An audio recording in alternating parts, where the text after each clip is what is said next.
I'm glad that each of you has taken the time out of your busy schedule to be part of this. And my goal in this session is that each of you has a good understanding of the credit hour policy, and then has some tools for addressing that or making sure that it is well catered to in your courses. So if we can see the next slide, please. Before you move on into sharing the policy implications and findings from the NECHE report, I'd like to take the audience through the session flow. So in today's session, after I'll finish sharing these objectives with you, Dr. Trimble is going to share the expectations to be followed at Forman Christian College universities. These expectations are driven from the NECHE report and also from the overarching policy that HEC expects all higher education institutes in Pakistan to follow. After this, Dr. Trimble is going to give you an insight of the survey that Vice Rector's office carried out in September on September 20th, and followed by these findings, I will present the survey findings that CLT carried out on the 9th of October. Moving on, we will share some resources that CLT has put together for the faculty. We also have lined up 3 faculty members from different departments to share their best practices. And lastly, the floor will open for a discussion with the Vice Rector. So over to you, Dr. Trimble. Thank you so much. So in terms of the policy that we have, we're working with a couple of things. One is the requirements for being part of NECHE, that we follow the U.S. federal definition of a credit hour. And in a nutshell, it's 1 hour in class corresponds to 1 hour, 2 hours out of class for every credit. So if it's a 3-credit course, that's 3 credits, 3 in-class hours, 50-minute hours during the week.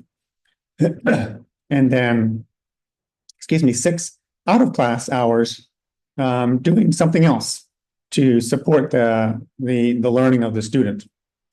HEC has a credit hour policy very much in alignment with this, which says that approximately 40 hours in class and 90 hours out of class activities.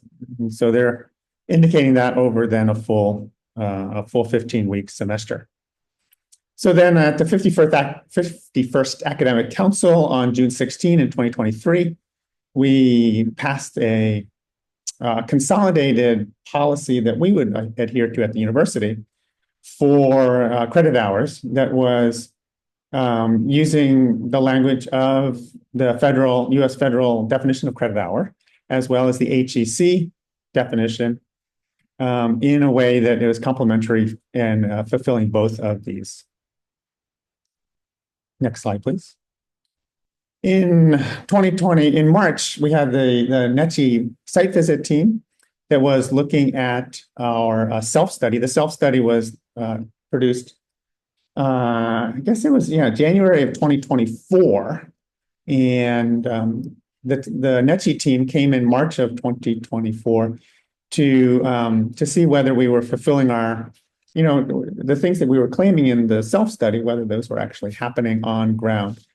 And so they did a number of things. They had a lot of meetings with various groups, and I know many of you were part of those meetings with the NECHE team, and I want to express my appreciation for your enthusiastic participation in those meetings. And that was one of the things that NECHE highlighted to us, is that they've never seen a campus that had better participation than at Forman, where we had so many faculty, so many staff, and so many students participating in each of those open forums, over 100 in each of those groups, well over 100 in many of those groups. One of the things that NECHE did was the team, they looked at a selection of syllabi to see, were those syllabi, and when I say syllabi, I mean the course outline, the piece of paper that is given to students at the beginning of the semester. That's what is syllabi in U.S. parlance. So they were looking at a number of syllabi to see how they fit with the requirements, the things we were claiming that our students were doing and how they fit with NECHE requirements. And so let me read for you briefly from that team report that we received a few months after. Oh, can you back up one slide, please? Thank you. And so we received that team report a few weeks, a couple months after the team was with us, and it was about 45 pages long, somewhere in that neighborhood, covering each of the 9 standards for NECHE. And this is, I'm reading to you from, I think it's page 18 of the NECHE report. Foreman has adopted an award of credit policy that is consistent with both Pakistan HEC and U.S. Department of Education, with, the 1 hour in class and 2 hours out of class. The policy extends to all types of credit-bearing activities, including internships and laboratory work. Okay, next slide, please. Although the policy is in place and appropriate, so yay for us, there is room for improvement in its implementation, as evidenced by the review of 67 syllabi. No syllabus in the sample set correctly referred to the policy, and a few contradicted it, informing students that 1 hour in class was expected. So 1 hour in and 1 hour out of class was the expectation. So that does not match. And so either it was missing or it was done incorrectly.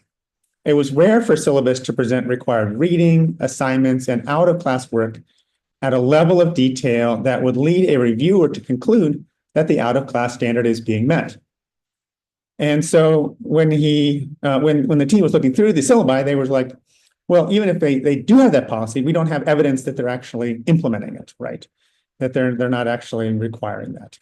Now, my hunch is, and my guess is, that for many of you, you were actually doing this. You were, for every hour in class, you were expecting significant out-of-class work for your students, somewhere to the tune of 2 hours. And many of you might have been, 67 isn't a ton of syllabi. And so maybe they missed some of the syllabi that did have this correctly stated in it. But very few of the syllabi had documentation to show that we were actually doing it. Finally, no syllabi were provided for internships or clinical experiences. And so, of course, for those things, we also need to have syllabi, but we don't tend to think about that. But we do need syllabi for all of our credit-bearing courses, and internship and clinical experiences are credit-bearing courses for us. So next slide, please. Next slide, please. Oh, thank you. And here's where the quote ends, and I've added red for my purposes here. The recently adopted policy has yet to fully permeate all areas of the academic enterprise. It would be helpful, for example, for syllabi to correctly refer to the policy. I think that's not too difficult to do, and so we've done that. And then, secondly, provide reading, writing, and other assignment details that support at least 2 hours of outside work for every in-class hour. And so there's the focus of today's session: is how do we do that? Not only do we have those, not only are we doing that with our students, but that we are including that in the syllabus. Next slide, please. So in September, in preparation for the NECHE candidacy meeting that Dr. Adelton and I had on the 26th of September, I wanted to be able to say that we had implemented this and we made changes, and that we were following up on this because it had been highlighted in the report. And so I sent out instructions on how to do this, and I was so pleased with the level of response from the faculty. You did a great job responding to my survey and letting me know that you were working on this diligently. So 92% reported that the new credit hour definition was embedded in the course outline, the syllabus, that you had updated that. And so moving forward, we want to make sure that that's always included in that. And if anyone didn't respond to my survey, I indicated that it was into the survey that I indicated it was 0 and that they hadn't done this. So that's 92% reporting correct that they had done this, and so I was very pleased.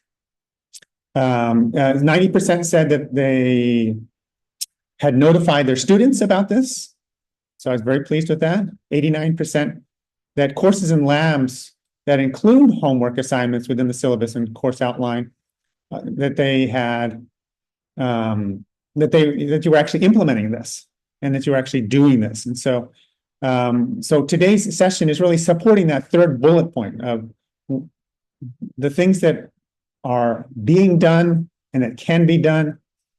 And so 89% of you of the faculty were saying that you had indeed strengthened this. And so I hope that today's session will help you have new ideas or greater ideas or strengthen the ideas that you have in terms of how you are working with your students in those 2 hours out of class for every 1 hour in class. Next slide, please. Thank you so much, Dr. Trimble. I will take up from here. So on October 9th, CLT also shared a survey with the faculty with an intention to understand that what is the frequency and how well the out-of-class activities are represented in your course outlines through different strategies. And the response rate for this survey was about 45%. Out of the respondents, the 45% respondents, 32% said that they are not aware of this policy. And the rest said that they do not use any predefined criteria to time the activities. There are activities which are reflected in the course outlines, but they don't really, know if they fulfill the 2-hour requirement or not. The top practices that faculty reported to have was 94.8% of you said that you use reading assignments as out-of-class engagement. 89.9% said that they use research work of different types. It can be field work, it could be a collection of first-hand data or working on secondary data. Then 72.4% said that they encourage students to work on presentations. These presentations could be used later on in their lectures, but this remains, unclear at this point. And 72.4% said that they use group work of different sorts. The top 3 challenges. No, I'm first going to talk about the accountability and assessment.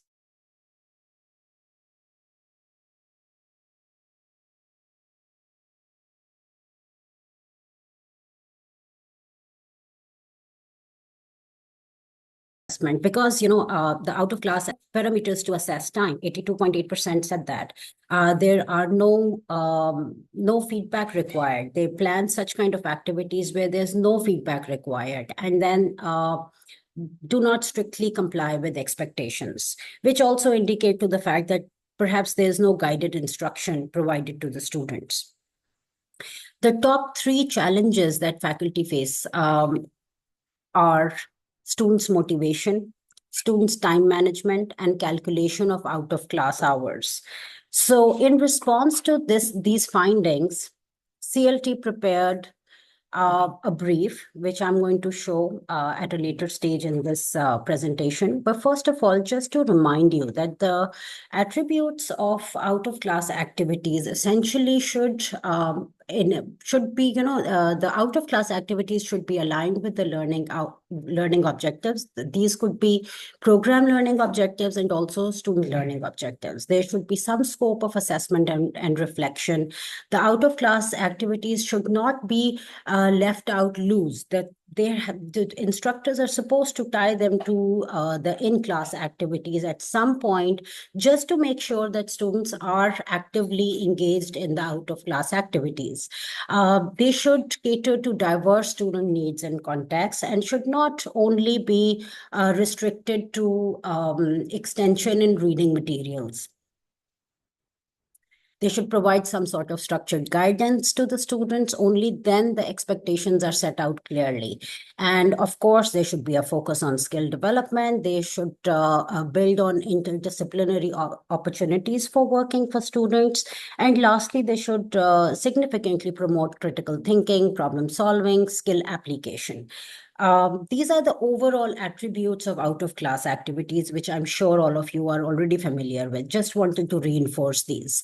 As a response to the challenges that faculty reported to be facing, CLT put together a brief. I'm going to share that with you now. I will display that on my screen. So, this is a working document. And you guys can make suggestions, of course, through emails, write to myself or to Dr. Ruxana about if you have any suggestion that we can incorporate further in this document. So this document basically is the first response that CLT put together. There are some very helpful tools shared here. I'm just going to take you down to the tools part where you have a course load estimator by Rice University. And then you have Wake Forest, another tool which is suggested by Wake Forest University.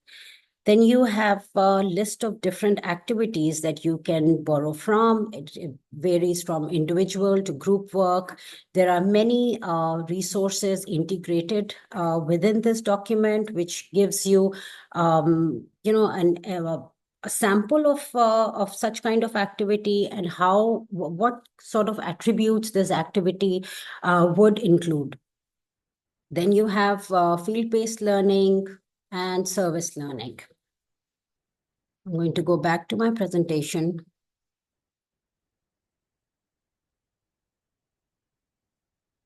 So by using the resources that I just took you through, you can actually be very sure that if you're giving a reading material which comprises of 5 pages, if there are new ideas within that reading material, new vocabulary, how long should it take for your students to finish reading? So you can have, for the ones who reported that they were not sure if they are complying with the workload expectations or with the credit hour expectations, you can actually calculate the time spent in different activities by using this estimator. Secondly, you can take different strategies. You can also integrate different strategies from this brief that I just showed to you. There is also a possibility of accumulating the entire semester's expectation for out-of-class activities, which is about 90 hours. So your out-of-class activities can actually stagger at different stages, and they can stretch out to an accumulative of 10 hours together, 12 hours put together in the form of a community engagement or community service project. It all depends on you. How do you want to integrate the activities to support your course outlines and your program learning outcomes? Now we have 3 faculty members lined up to share their practices and how do they cope with the workload. How do they give feedback to the students while complying with the university policies? So firstly, I would like to invite Dr. Martin Thomas from the Department of Education to share his practices. Thank you, Dr. Mahvish. So when I was thinking about assigning out-of-task activities, I had some criteria in mind. For example, they should spend at least 6 hours out of class on different tasks and activities per week. And I'm talking about EDUC 515, which is MPhil course, quantitative analysis course. And second one was out-of-class tasks are extended tasks or activities. They should be very well connected with the classroom teaching. So that was my second criteria, which I kept in mind. A third was that students must take ownership of the out-of-class activities they should be motivated, and they should think of perceived usefulness of the task. So if the task is not useful, they will not be motivated also. So I had 2-3 things in my mind. For example, I had some marks assigned to that, and the other thing is that should be part of the activities which I'm doing in the classroom also. For example, one sample of my classroom activity is that I'm teaching them about a research problem in quantitative methods. So this is a think, pair, share. I asked them to list workplace problems and categorize them into under 3 headings. That is, problems that are under my control, problems that are partially under my control, and problems that are not under my control. And then I asked them to, first of all, do it individually, then share it with other people, then share it with the whole group. And then you can develop a kind of exhaustive kind of list. And then from that list, you can identify one problem which you think that is part of under your control. So select one of the problem. And then after doing this, you find 2 recent articles that are also highlighting more or less similar kind of problem. And you don't have to read it in the class, but you can skim and scan and identify main relevant points from there. And that was actually, we did it in the classroom and we discussed about that. And then there was my presentation, and that was all about what is a research problem, what are some of the characteristics and everything. So this is my 1 week's 3 hours class, you can call it. So this is sample activities within the classroom. So my out of class task should be related to this. So if you show the next slide, no, the next slide, please, over there. Dr. Mavish, PowerPoint, next slide. So this is sample out of class task, which I have given them and asked them to do some reading, and they had to find 5 recent research articles. And I asked them not to go beyond 3 to 5 years, and select on the selected topic and read about it. And still you don't have to read the whole article, but first of all, you need to skim and scan and find out. And then I also asked them to use an AI tool and summarize. You can summarize the points from there, particularly main points in the research articles and the outcomes or result of the problem. So this was a kind of reading and learning from the article. But then I don't have to check whether they have read it or they don't have read it, but I have to ask them to produce something after reading that. So that was actually use the given guideline and write a problem activity which I gave to them. And if you can show that sample activity which I gave them, the other sample Word document. Yeah, so this is a kind of thing. So I first of all gave them a sample that this is how you can write it. And then if you can go to the next page, please. Next page of this same one. So here the students actually, this one. So this is the student who responded them, but I didn't, leave them, open to them and ask them to write whatever they would like to. I had given a clear guideline that how to write different aspects or different sections of that problem statement. For example, the topic and what should come in the topic, and they have to read the articles and respond to this, looking at the sample which I given. And then the problem itself, and there are 3-4 sections, and if they complete it, they will be able to write problem statement for the research. So that was one of the samples which I connected it well. It is connected with the PLOs because it is taken from my course, and course are very well aligned with the PLOs also. One bigger challenge which I usually face, that is they always ask me to extend the date, and that is because right now I'm talking about one course, but when we talk about BS courses, there are 6 to 7 courses altogether, and everybody is giving them out of class tasks. So there are so many tasks which they usually get. And if you talk about MPhil, there are 4 teachers who are actually giving tasks.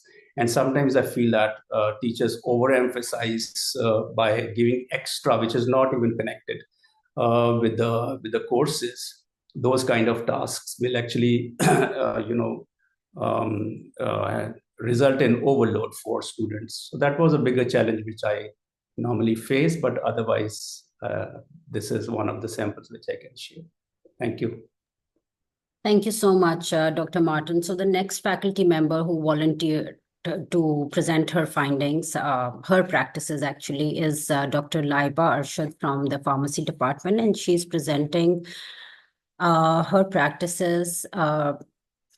She uses field work as out of class activities. So Dr. Laiba, are you there in the meeting with us? Yes, Dr. Mavish, I am here. Okay. Thank you very much. Assalamu alaikum and a very good afternoon to everyone. Thank you to CLT for having me. Dr. Martin has shared a great strategy, and I am very confident that my fellow colleagues are also engaged in remarkable out-of-class activities with their students. Today, I am very excited to share my experience, and I'm looking forward to learn the impactful ways my colleagues are using to support their students' development outside the academic environment. So the strategy that I am going to share is intervening in prescriptions, or we can say is prescription intervention, which is one of the most important roles of the pharmacist to optimize the therapy and improve the patient outcomes. We also called it as pharmacist-led medication review. I'm not sure that my colleagues from the other departments will be able to relate with this activity as it is purely pharmacy oriented, but I'm sure that they must be able to extract something from this. So how I designed this out-of-class activity, Dr. Mavish, can we switch to next slide, please?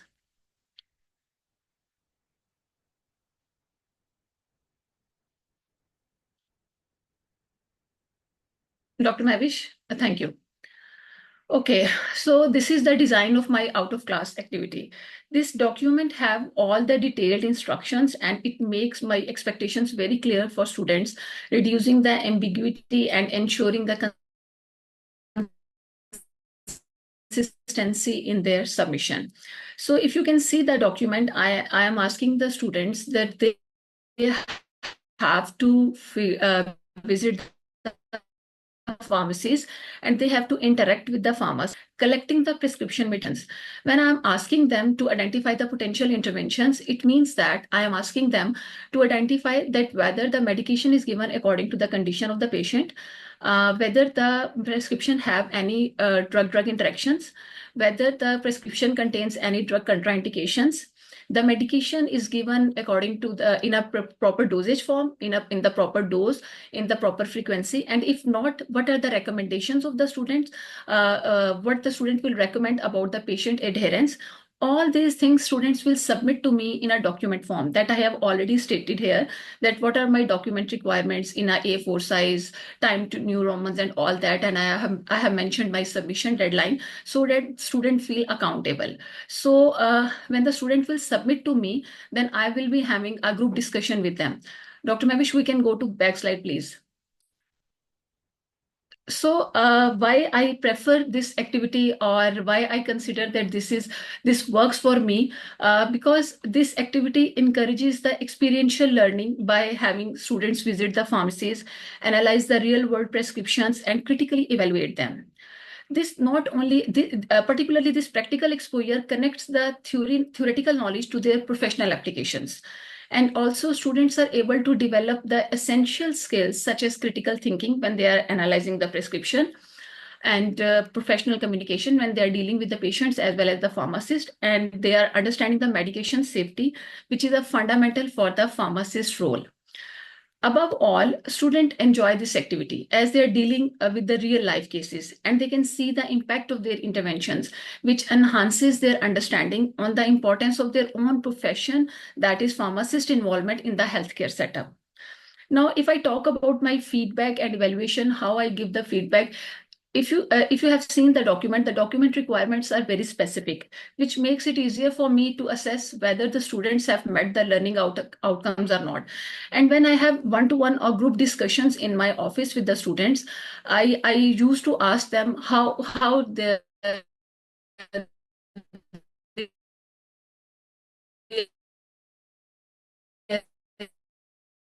they able to reach this intervention, what resources they use, how they make me able that I can evaluate them, I can assess them based on what knowledge they have gained with this visit.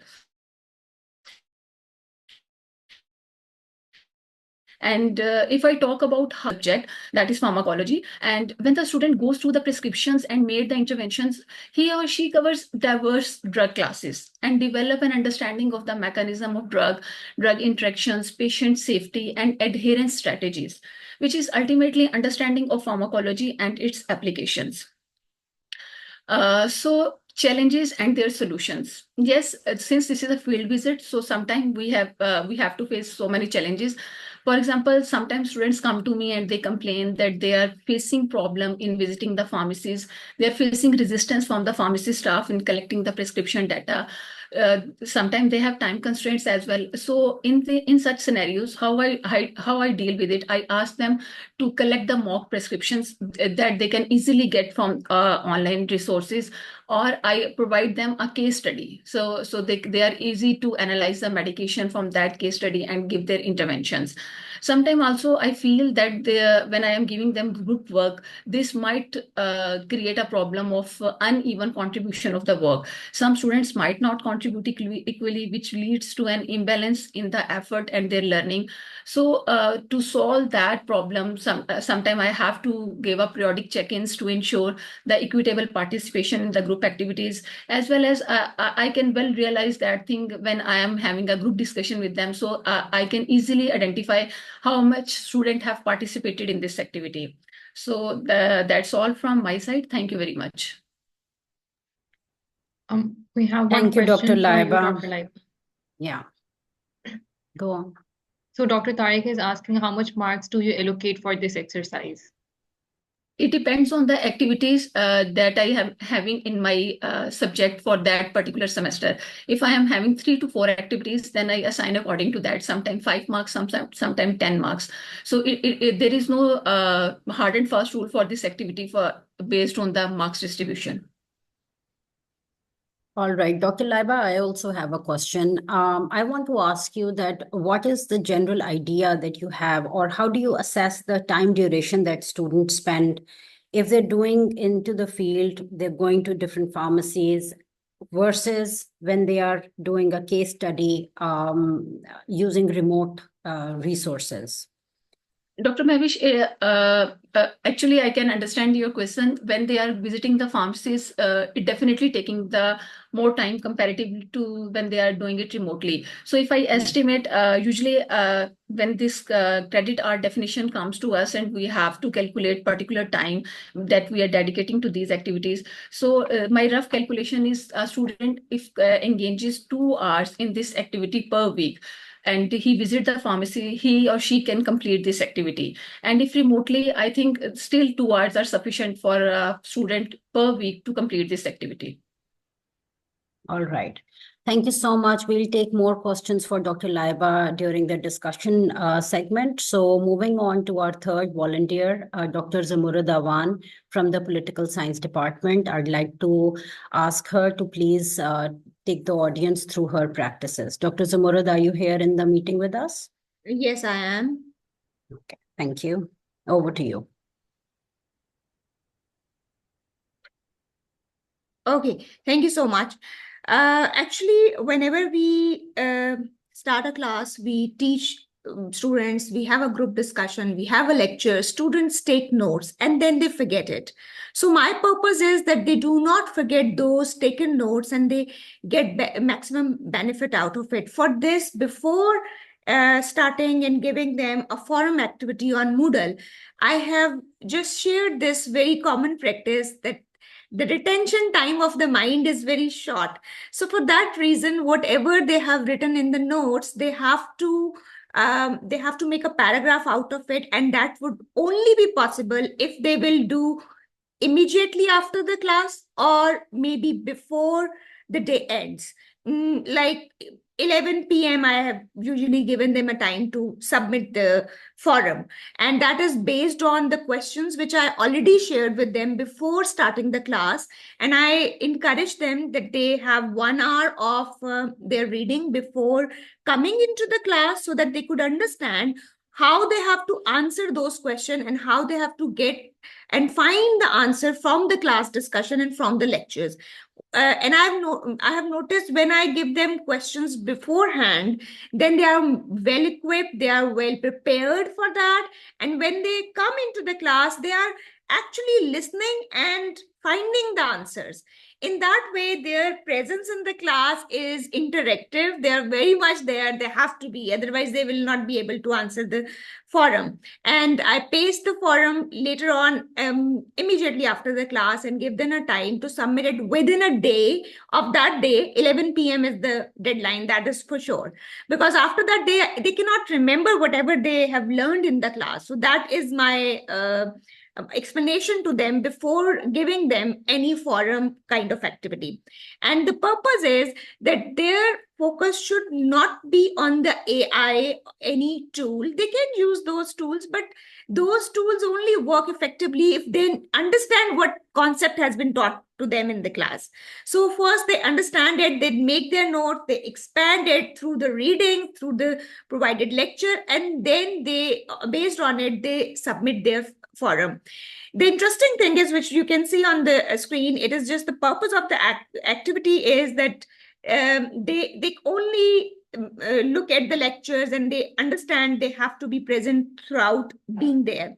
And then students submit responses in the Moodle, and that is usually sometimes class discussion, there are lectures, there are notes. I use sometimes the board, and the full board is full, and they know, okay, how to make connection between those thoughts and their provided reading. And the guideline is that the response is directly, they reflect the class content and everything which has been taught in the class, so that they are very much active there. I have seen their response level has increased through this activity. They're very much active. They know what we are going to, making forward. For example, I gave them the activity on policy making, how the policy making involved different stages, and those stages I discussed. And then there were some terminologies which they have been explained, and asked about those terminologies and the examples strictly from the readings, and then they have to listen whatever has been discussed in the class. So the benefit is that sometimes it increase their it minimize their reliance on the AI, but it increase their creative activity. And the feedback which I give, there is a response on the forum. You can write the response there, and when the forum is interesting in a way, you don't need to download it. You just see it on a screen and you find it, okay, this is. But here there is a very interesting trick. If the teacher also check it after few days, they don't know what they are looking into is. So the teacher has to check it maybe one day later, so that they know what was going on into the class and how the things were making sense out of it. So it keeps both student and teacher active, not only in the class, but even during the feedback and the evaluation time. So I discuss in the next day, okay, your forum was this and you missed these points, we discuss in the class. In that way, those students who have been absent, they are also exposed in a way. So I get to know, okay, they were not in the class, they have read it, and maybe they are generalizing it. They are not giving the answer from the discussion, from the notes, from the class activities. So I think that is how this forum submission has been an excellent tool for them out of class activity also, out of class their time. Thank you so much. That's from my side. Thank you so much, Dr. Zamurrad. So far, we have had 3 examples of out-of-class activities. And one thing that stands out is that all 3 examples shared with us project very clear guidelines, clear expectations for the students. They all use some sort of rubrics to give feedback to the students. There is some possibility of revisiting the activity during the class time, so that the students also take it seriously and the teachers also know that, what is the outcome of the out-of-class activities. But these examples are not all. There are many other ways in which you can integrate out-of-class activities. You can involve students students in peer reviews and peer assessments, community-based projects, long-term projects, which you calculate the duration of involvement of students can be calculated as a wholesome engagement in the out-of-class activities. There's plenty of research out there, plenty of examples that one can find, and we have also integrated those in the CLT brief that we have shared with you. There are a few questions which are very interesting that have popped up in the meeting chat. Dr. Afifa asked that should these activities be essentially marked, or could these be without marks as well? So in my understanding, these could be without any dedicated marks or percentage in the final grade. These are just to these activities should ideally be used as an extension to what teachers are doing in the classrooms. The student learning outcomes should be strengthened with the these should be a complement to the student learning outcomes that teachers accomplish during the classroom instruction. So now I'd like to invite questions for Dr. Trimble. Can I just Please raise your hand. Yeah. Can I just say something about the marking of the out-of-class activities? I really think it's up to the faculty member. And you need to decide, is marking going to help you? Is going to help the student to actually do the assignment and to actually attend to what they need to be doing? Is it going to become so burdensome for you that you can't keep up with the marking? These are factors. I have found that I was having my students watch TED Talks, and I would have them fill out a sheet after they watched the TED Talk, which summarized what was in the TED Talk, and then had like the main point at the very bottom. And then they would turn that in, and I didn't have to read everything that they wrote, but I looked at the main point to see whether they really got it or not.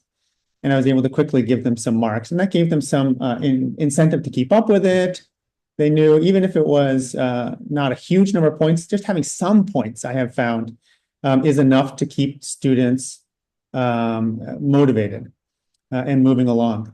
There's other times where you might have them do some reading, and you might not know until you've actually given the test or the exam whether they actually did the reading, but it's your expectation that they did do that reading. I often find that giving a quick, like a 1 minute paper, and so they just for 1 minute they say, what's the main takeaway from this, the reading, and if they haven't read it, then they have nothing to give to you.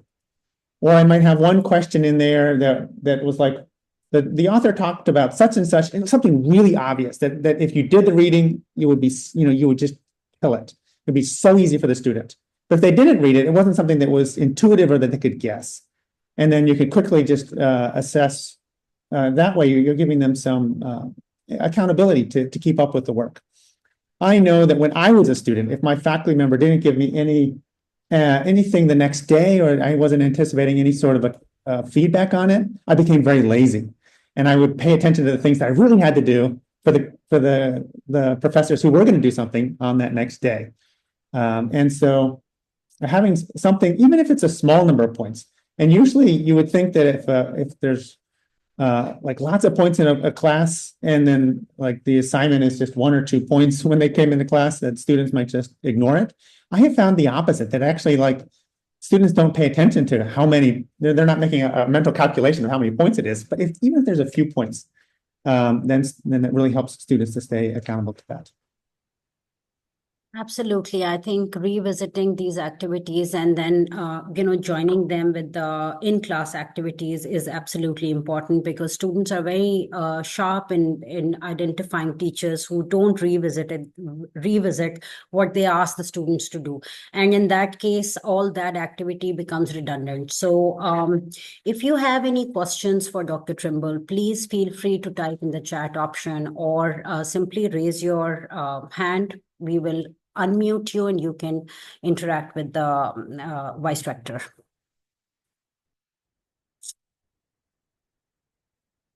We have many other suggestions coming in the meeting chat where different faculty members are sharing their practices.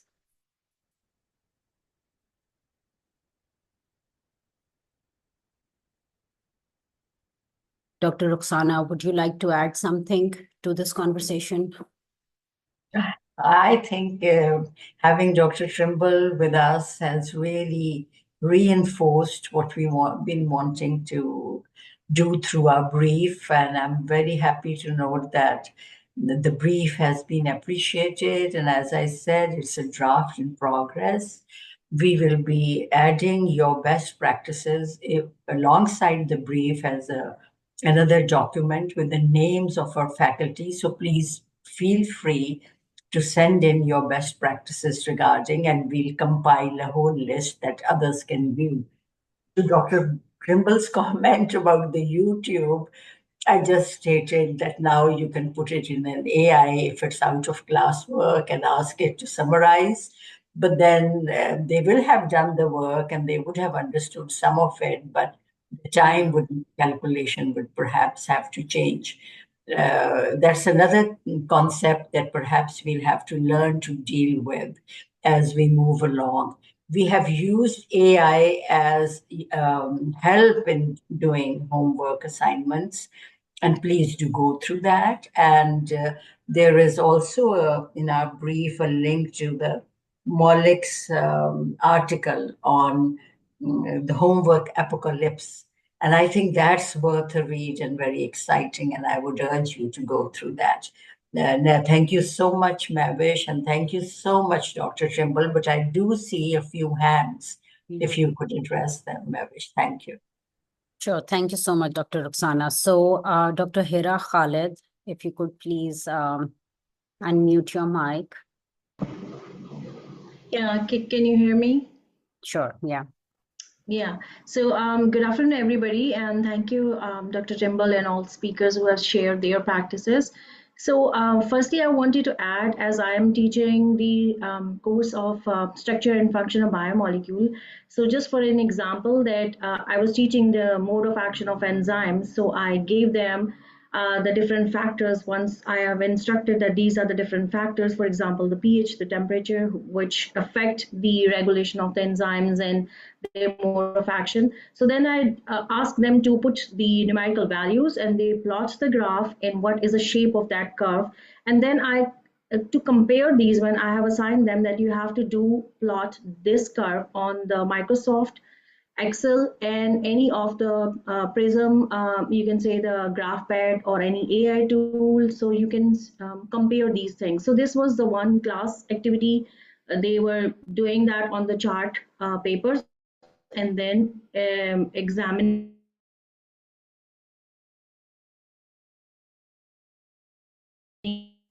Dr. Hira, we're unable to hear you. You can switch off your video and please repeat yourself.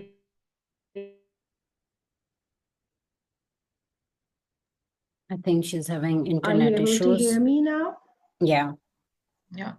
Yep. So my question is that how we can fulfill the NECHE and these requirements. Should we add these out of class activities in our curriculum as well when we share the course outlines? How we can provide the proof or evidences for that thing as we all are doing these things? Yes, they need to show up in the syllabus, the course outline, so that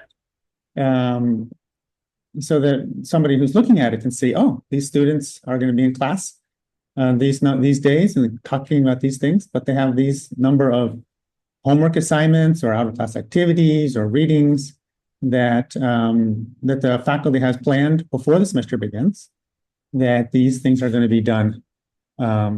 Sometimes during the semester we add something and so it won't show up in the syllabus this time, but next time we add it to the syllabus, next time we teach it. But that's part of the planning process, is to have these things documented or thought through before the semester begins, so that it's in there. What we don't have to do is we don't have to map out the hours. We don't have to say this activity is going to take this number of hours, this is going to take this many minutes. it's not that we can't do that. There's no rule against that, but that's not a requirement to prove the minute by minute or hour by hour expectation on this. Basically, if somebody's looking at the syllabus and is glancing over it and says, that looks like a good number of activities and things that are reasonable expectations, then the NECHE reviewer or anyone looking at the course is going to be satisfied with that. Thank you. Yeah, thank you so much. So just to add to what Dr. Trimble has said, next week we have a session on program learning outcomes and student learning outcomes, in which we are going to talk about these things as well, that how out-of-class activities should be integrated to strengthen the program learning outcomes. So do register for that session. Maybe your queries are answered in that one. So thank you so much, Dr. Hira. The next question is from Dr. Syed Shoaib Nazir. Sir, if you could please unmute your mic. Okay. Are you able to hear me? Yes. Okay. Good afternoon, everybody. My concern kind of has been answered in the previous question, but it is that, the timing. For example, if Dr. Trimble gave a video that they had to watch, and the video was, say, 15 minutes, and it took them, say, 20 or 30 minutes to answer the question or give them a summary, give a summary of that. So do we time it like 45 minutes for that? Or are we just going to stay approximate and consider that? Or we have to try to be more accurate that, all these activities, 6 hours per week. So, it's going to be, say, 90 hours per semester. So are we going to be, approximately 90 hours? Or are we going to be, kind of more accurate on the number of hours, 2 hours per class? So if in the example you gave about watching the video and the summary of it, watching the video, that would count for the time. So that might be 45 minutes approximately. I would encourage you to do some rough estimates on that. There's some nice calculators that the CLT brief includes from Rice University and Wake Forest University. If you want to have that level of precision, that's good, not required, but nice. But it needs to be a reasonable estimate so that that you can justify that. If somebody says, you're not really having very much expectation of your students. So I would encourage you to probably be more precise earlier, but nobody's actually going to ask for the exact minutes for how much every activity is actually done. We have a very interesting response from Sabah Bhatt. She says that activities could be designed in syllabus for any average student. Some will be too sharp and take less time, and we can add additional activities for the students. Timing of the activity will actually be highly variable, which makes a lot of sense. Yeah. Thank you, While we Sabah. take the next question, I'm also going to start the polling so everyone can answer that. Thank you. So, our next question is from Dr. Musarrat Shahid. Musarrat, if you could please unmute your mic and ask the question.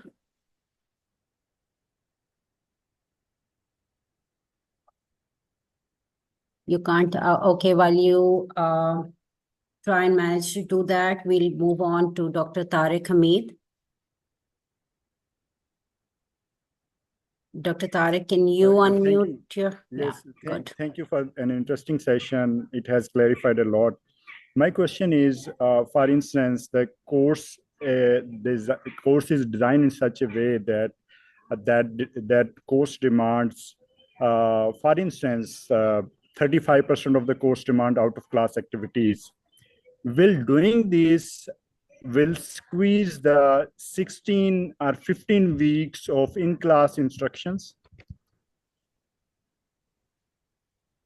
Dr. Trimble, are you going to answer that? I don't understand the question. I'm sorry.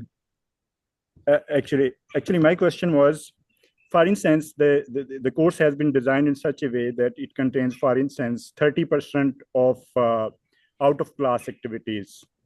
So, so the rest in-class instructions is 70% of the total course. So from a 3 credit hours requirement, will having this 30% of out of class activities, will doing this will squeeze the 15 weeks or 16-week course to less number of weeks for the in-class instructions? No, the in-class instruction needs to be still 15 weeks. Okay. And the final exam cannot be given during the 15 weeks. The Yes. final exam during the final exam period. And so the example you gave in terms of like 35%, I assume that's percent of the marks that are given for that semester. But the amount of time needs to be actually greater for out than it is for in-class, for 2 hours out every 1 hour. Yes. Yes. Okay. Thank you. All right. Thank you so much, Dr. Tariq. Musarrat, were you able to unmute your mic? Yes. Great. Hi. So my question is that I'm teaching a creative writing course and I get students at varied levels of proficiency. And I give them enough reading because because in a 50-minute class, it's not possible to read a short story or any, reading as such. I do give sometimes, but most of the time it is out of the class. Now, the time to calculate or calculating the time is not possible for me in a way that there are some students who are linguistically really proficient and they can read really well and very quickly. And then there are students who really struggle. So for them, I even have to call them in my office and explain to them a short story. So, like literary minimalism, there was a story which had a lot of metaphors and a lot of symbolism. Now, students could not, there were about 7 students who just could not understand. So in that case, how is calculation supposed to be done? That's my question. It's a very good question. And I think we shoot for sort of like an average student. Well, the best guess we can make in terms of that. We don't want to shoot for the weakest student because that's going to, cater to the minimum. So for weak students, they're probably going to need to put extra time in, and they might not be able to take as many credits. And taking 18 credits, 17 credits really is a bad idea for weak student because they just have too much work, too much to keep up with. And so some of them are going to have to take a little bit extra time. And so that needs to be there. I think what we're thinking is the average student, how much that is. And so maybe looking at some of those calculators by Rice University and Wake Forest University might be helpful because they do include like the number of pages that are being written and sort of the density of the writing and such. So, Dr. Trimble, we again, also have one, sorry. Yeah, We have so one question in the chat from Sheroz Askar that should we make this as a part of watermark assessment reports? no. All right. So before we take the last question from Dr. Umaid Hayat. Well, I'll just say, I'll talk with Shotos some more, but I don't think at this point that we're moving toward that, but I need to understand his question a little bit more. But I'll take that one offline with him. Okay, thank you so much, Dr. Trimble. So before we take Dr. Umaid Hayat Khan's question, I just want to reinforce that if you're referring to the confusion in time estimation, and again and again, this question is surfacing that should we time them and how should we time them? It's good to have some sort of parameter in mind and not to say that we don't know how much time are we spending or our students are spending in the out of class activities. But generally, as a faculty member, everybody should have some sort of understanding that, these many activities would take this much time. So you really don't have to time the activities minute by minute. And again, use the average student case to calculate or to make a general assumption about time engagement. Rest, we have different categories of students. We have some students who generally accomplish targets in much lesser time compared to their peers. So let's not go into into the nitty-gritty of time management, what matters the most is that you should have some evidence of out-of-class activities on your syllabus. These activities should complement the student learning outcomes, and teachers should revisit these activities at some point in their instruction to add seriousness to this. With that, I would request Dr. Umaid to please unmute his mic and ask the question.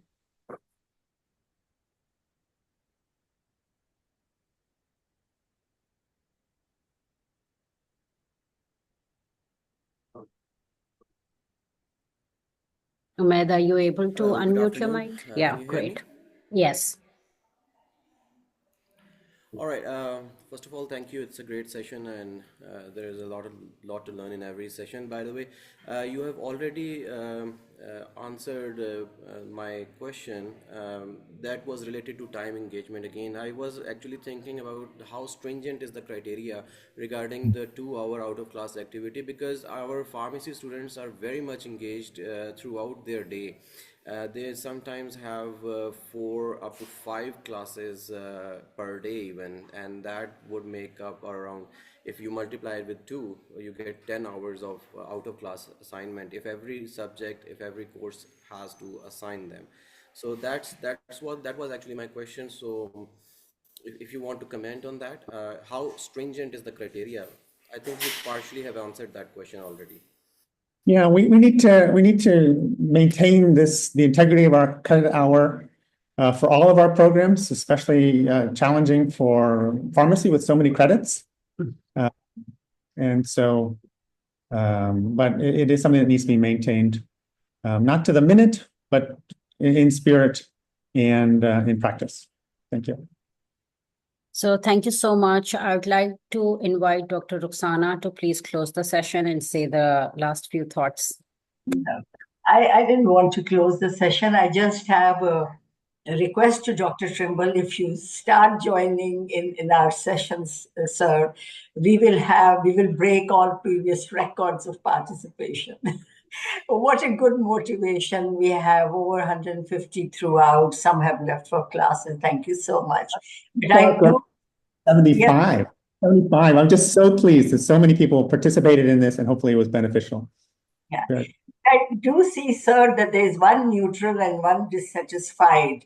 Please feel free to, if you can open, we would love to know what did we not do right that you are dissatisfied. Even that one is disturbing for us. We are striving for excellence here.